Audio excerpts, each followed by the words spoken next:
Salut les parents, c'est Sarah Carpentier du blog des outils pour apprendre et aujourd'hui on va parler des aménagements raisonnables pour un enfant qui est dyslexique. Alors si vous êtes un enseignant soucieux de mieux comprendre ce trouble et de savoir comment adapter vos pratiques de façon tout à fait raisonnable sans une surcharge de travail considérable, ou si vous êtes un parent qui veut accompagner au mieux son enfant dyslexique, n'hésitez pas, restez avec moi, on va parler de plein de petites astuces qui peuvent vous aider.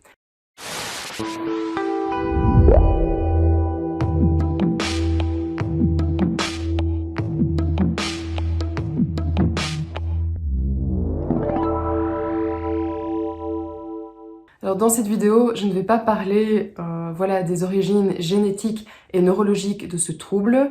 Donc il faut savoir qu'il y en a, donc la dyslexie, comme aussi d'autres choses telles que les troubles difficiles d'attention ou les HP. Ce ne sont pas des inventions de ce siècle pour essayer de masquer une fainéantise de l'enfant, ce genre de choses. Non, avec les récentes recherches en neurosciences, on s'est rendu compte qu'il y avait véritablement un fondement neurologique et voire aussi pour certains troubles carrément génétiques ce fait. Et donc ici je ne vais pas en parler parce que la vidéo serait très longue et je suppose que si vous êtes venu ici en tapant aménagement pour enfants dyslexiques, ça veut dire que quelque part vous savez déjà de quoi il s'agit et vous voulez déjà au mieux accompagner un enfant ou un élève. Donc je vais simplement rappeler que la dyslexie, c'est quoi? C'est un problème de maîtrise de la lecture. Alors, il faut aussi dire, c'est un problème récurrent qui a besoin d'être diagnostiqué et d'être accompagné. On ne fait pas ici référence à simplement une difficulté de l'apprentissage, et notamment, par exemple, un enfant qui serait, entre guillemets, même si je n'aime pas ce terme, un mauvais lecteur, parce que, par exemple, il n'aime pas lire, donc il ne s'entraîne pas beaucoup, ou, par exemple, simplement, en ce moment, son cerveau est préoccupé par un apprentissage tout à fait différent que celui de la lecture. Donc ici, non, on ne parle pas d'une difficulté passagère, on parle véritablement d'un trouble. Et ce trouble, c'est en fait un problème d'association pour l'enfant des sons avec les lettres, qui va ensuite donc amener véritablement à ce trouble, cette maîtrise déficiente en fait de la lecture. Alors, je vais vraiment maintenant, focaliser cette vidéo sur ce qui peut être mis en place. Alors, donc, qu'est-ce qu'on appelle un aménagement raisonnable?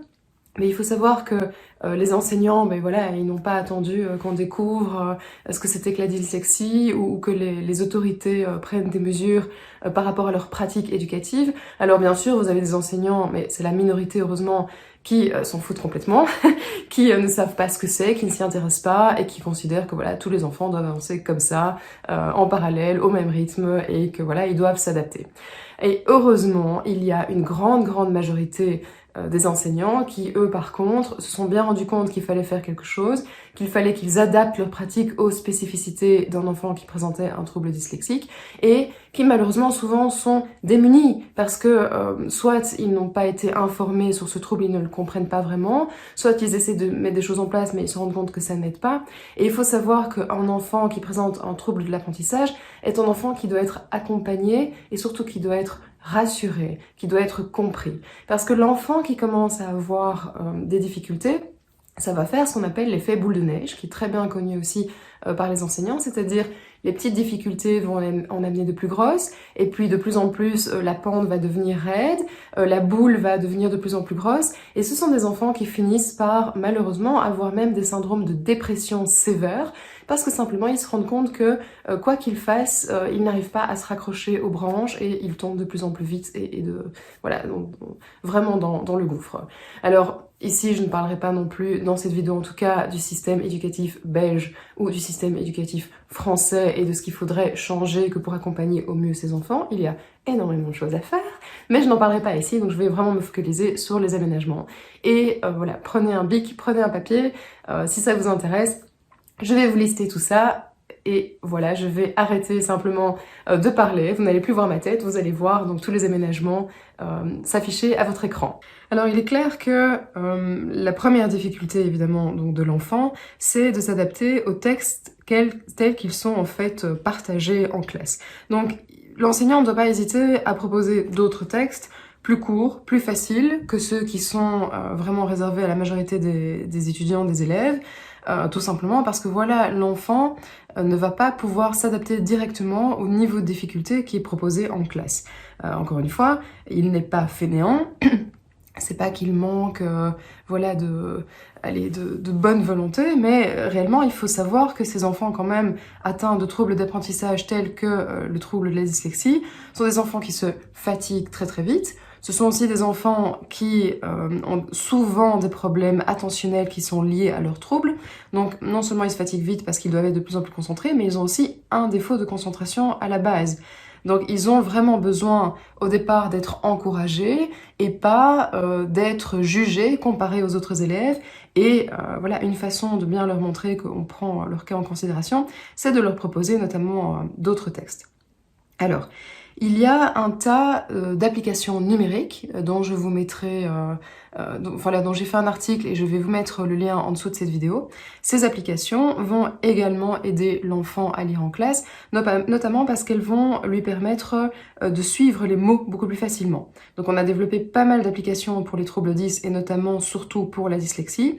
Donc évidemment, il y a des enseignants qui sont très très ouverts à l'utilisation de ces outils numériques en classe et donc n'hésitez pas à leur proposer. Et si vous êtes un parent qui accompagne l'enfant à la maison, que ce soit le soir, que ce soit en IEF, n'hésitez pas non plus. En général, ces applications ne coûtent pas très cher, sont assez faciles d'emploi, donc user-friendly, et voilà, aident vraiment l'enfant. Alors, bien sûr, il y a d'autres petits trucs, comme par exemple le fait de numéroter les lignes. Donc, il est clair que tous les repères qui peuvent aider l'enfant à retrouver là où il en était dans le texte sont utiles. Alors, pour les enfants dyslexiques, parfois, il est utile de verbaliser ce qu'ils sont en train de lire. Et donc, parfois, même en classe, vous allez voir qu'ils sont en train, en fait, de lire à voix basse, voilà, pour pouvoir ensuite pouvoir lire à voix haute.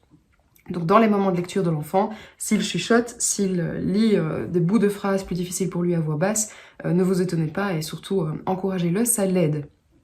Alors, il y a aussi des règles de lecture. Donc, encore une fois, dans les outils numériques dont je parle, il existe des règles de lecture qui vont cacher les mots qui ne sont pas à lire et qui vont lui permettre d'avancer avec le texte de façon beaucoup plus fluide. Donc ça aussi, c'est une petite astuce qui peut l'aider. Alors on s'est rendu compte que les enfants dyslexiques avaient du mal avec certaines tailles de police, donc ça vous le savez déjà certainement si vous avez un enfant dyslexique, et aussi avec certains contrastes de couleurs, et notamment les textes écrits en petit sur un fond, donc en noir sur un fond blanc, en fait ce ne sont pas l'idéal. Donc il faut mieux privilégier des textes qui sont imprimés sur un fond, on va dire jaune clair, avec aussi une police d'écriture style Arial, ou par exemple Comic sans MS, que vous pouvez mettre en taille 14 directement, avec une interligne suffisante, que pour permettre d'espacer le texte et permettre de s'y retrouver. Alors, encore une fois, par rapport à ce problème de confiance en soi, je pense qu'il est essentiel, et ça malheureusement, voilà, ce n'est pas assez mis en avant, et surtout parce qu'au départ, peut-être on se rend pas compte que l'enfant a un trouble de lecture, qui est un véritable trouble de maîtrise de la lecture, et pas seulement un problème ou une difficulté passagère de lecture. On fait lire les enfants devant toute la classe. Alors, parfois, c'est avec une préparation à la maison, donc là, ça passe encore, et l'enfant arrive à cacher quelque part son trouble, parce que les enfants, ils sont intelligents et ils peuvent facilement trouver des petites astuces pour cacher leurs difficultés, enfin leurs troubles dans ce cas-là, donc pas des difficultés mais des troubles, j'insiste bien sur le terme, mais si c'est sans préparation, là ils vont avoir beaucoup plus de mal, et là vraiment le fait que ce soit fait en face de la classe, c'est très compliqué pour eux à gérer au niveau psycho-affectif. Alors, il faut aussi évidemment, donc je l'ai dit, l'enfant dyslexique c'est un enfant qui a du mal à rester attentif, donc il va avoir un problème d'attention. Donc lui proposer des pauses dans le texte ou changer de prosodie, relire, donc ça veut dire changer d'intonation, relire avec lui certaines parties de texte, ça va lui permettre en fait de véritablement réfléchir sur ce qu'il vient de lire et d'associer surtout une image. Alors ça c'est mon fils que vous entendez. Il va pouvoir associer une image réellement au texte qu'il vient de lire. Il faut savoir que pour beaucoup d'enfants dyslexiques, le fait d'associer une image mentale à un mot va les aider. Ce qui explique aussi que dans le texte, tout ce que Ron Davis, qui est un auteur super intéressant, qui lui-même était atteint du trouble dyslexique, donc il a expliqué une méthode par laquelle il est arrivé à atténuer son trouble, et il a expliqué que le plus difficile dans un texte, c'était ce qu'il a appelé des mots de désorientation, auxquels en fait il a beaucoup de mal à associer une image. Donc des mots tels que, par exemple, avant-après, donc des mots qui font référence à des concepts temporels ou spatiaux, entre, ne pas. Alors, par exemple, ne pas, c'est très très difficile pour un enfant déjà de comprendre une phrase qui est négative, d'autant plus une phrase qui est doublement négative. Alors par exemple, allez, une phrase doublement négative, un exemple, n'entoure pas les mots qui ne se terminent pas par le phonème ou le son ou la lettre N, quoi, par exemple. Donc là, évidemment, c'est déjà difficile pour un adulte, c'est d'autant plus difficile pour un enfant, et c'est d'autant plus difficile pour un enfant qui souffre de dyslexie. Et donc là, il faut absolument éviter des mots négatifs. Voilà, il faut en tout cas laisser à l'enfant la possibilité d'y associer une image mentale. Donc ça, c'était la méthode Davis dont je reparlerai dans une autre vidéo. Et en tout cas, il faut permettre à l'enfant de faire vraiment ce qu'on appelle des pauses évocatives, donc des pauses dans le texte qui vont lui permettre à son cerveau d'évoquer, de faire appel à une image qu'il va associer avec le graphème qu'il est en train de lire. Alors, il est clair que, évidemment, donc comme je l'ai dit, proposer des lectures à domicile pour que l'enfant puisse préparer à l'avance et qu'il puisse intégrer ça à son planning, c'est aussi une bonne façon de ne pas faire en sorte qu'il se retrouve complètement démuni en classe, surtout quand il se compare avec ses pairs. Alors, évidemment, tout ce qui est visuel va aider l'enfant dyslexique, donc n'hésitez pas à faire appel au mind map, au sketchnoting. Donc maintenant, il y a énormément de formations qu'on donne pour les enfants, pour leur apprendre les symboles de base, par exemple, du sketchnote. Donc ils ne doivent pas réécrire forcément tous les mots. Alors en plus de ça, ce que moi je trouve génial dans sketchnote, ce que moi-même j'utilisais quand j'étais étudiante, alors que je ne souffrais pas de ce trouble-là, c'est que j'utilisais en fait justement des petits symboles pour des termes qui reviennent souvent, des conjonctions de coordination ou des petits termes négatifs comme je l'ai dit, qui reviennent tout le temps dans un texte, qui reviennent évidemment à l'oral, par exemple quand on est à l'université et qu'on écoute le prof et qu'on doit prendre note à toute vitesse, et ces termes, en fait, simplement en y associant une image, mais voilà, l'enfant marque l'image, directement il comprend quel est le lien qui est fait, est-ce que c'est un lien de causalité, est-ce que c'est un séparateur, est-ce que ça fait référence au temps, est-ce que ça fait référence aux gens, et donc vraiment ça va aider. Alors, encore une fois, en tant que scientifique, c'est clair que par rapport à tout ce qui est entraînement du contrôle cognitif, on préfère toujours la prise de notes par rapport, donc la prise de notes manuelle écrite par rapport à la prise de notes sur ordinateur. Mais non, ça ne s'applique évidemment pas à tous les élèves. Et il y a des élèves qui auront beaucoup plus facile de prendre notes sur un ordinateur, et c'est très bien comme ça. Alors, évitez les documents recto-verso.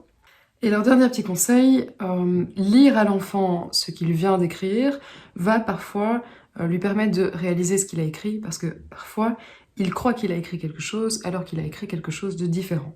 Donc ça aussi, ça peut l'aider.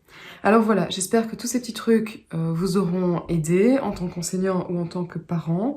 Alors, dans d'autres vidéos qui vont suivre, je parlerai des aménagements raisonnables en ce qui concerne l'enfant dysorthographique, l'enfant dysgraphique, l'enfant dyscalculique, mais aussi en ce qui concerne les enfants qui ont des troubles de l'attention ou des enfants par exemple qui sont HP. À savoir aussi que, donc, comme je l'ai dit, souvent les troubles d'attention accompagnent les troubles d'apprentissage, style par exemple la dyslexie, et il faut savoir que parfois vous pouvez avoir un enfant qui est vraiment au potentiel, mais vous ne le voyez pas simplement parce que la première chose qui est visible, ce sont ces troubles type dyslexie. Donc c'est pas rare du tout d'avoir un enfant qui est à la fois HP et dyslexique, et soit la dyslexie, les troubles de la dyslexie viennent un petit peu masquer le côté haut potentiel, soit c'est l'inverse aussi, parfois le côté haut potentiel masque le trouble dyslexique. Donc ça aussi, il faut faire attention, chaque enfant est différent, et chaque enfant doit être vraiment voilà, accompagné de façon tout à fait spécifique. Très bien. Mais écoutez, voilà, c'était Sarah Carpentier du blog des outils pour apprendre. N'hésitez pas à vous abonner à cette chaîne pour être tenu au courant des nouvelles vidéos qui vont paraître. J'espère avoir pu vous aider. Ciao, ciao!